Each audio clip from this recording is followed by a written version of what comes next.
Hello সবাইকে, welcome to my channel. এক সপ্তাহের বেশি হয়ে গেছে আমি কোনো ভিডিও আপলোড করিনি এবং তার মেন রিজন হচ্ছে আমি ভীষণই অসুস্থ ছিলাম এবং এখনও আছি। আমার গলার অবস্থা এখনও ভীষণ খারাপ, তো জোরে কথা বলতে এখনও পাচ্ছি না।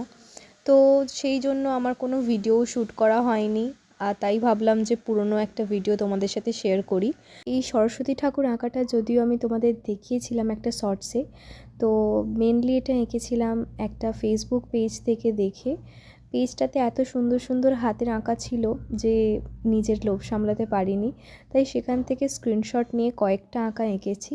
যেমন ওই সরস্বতী ঠাকুরটা আর এই শ্রীকৃষ্ণটা আমার খুবই প্রিয়, মানে আমার খুব মন ছুঁয়ে গেছে, এত সুন্দর একটা আঁকা ছিল। তো আমি অতটা ভালো আঁকতে পারিনি, কিন্তু তবু যেটুকু পেরেছি করেছি। আর ওতেও হালকা করে একটু রং করা ছিল, তো আমিও ভাবলাম একটু রং করতে বসি। আর এইগুলো তো সবই মধুবনী স্টাইলে আঁকা। ঘর সাজাবার জন্য এই আঁকাগুলো হয় একদম বেস্ট। যখন পুরী বেড়াতে গিয়েছিলাম একজন ভদ্রলোককে দেখেছিলাম এরকমই মধুবনী আঁকা হাতে এঁকে সেল করতে। ওনার হাতে আঁকা এতটাই অপূর্ব এবং নিখুঁত ছিল যে বলার মতো নয়। একটা আঁকার প্রাইসও জিজ্ঞেস করেছিলাম, কিন্তু হাতে অত টাকা ছিল না, তাই কিনতে পারিনি।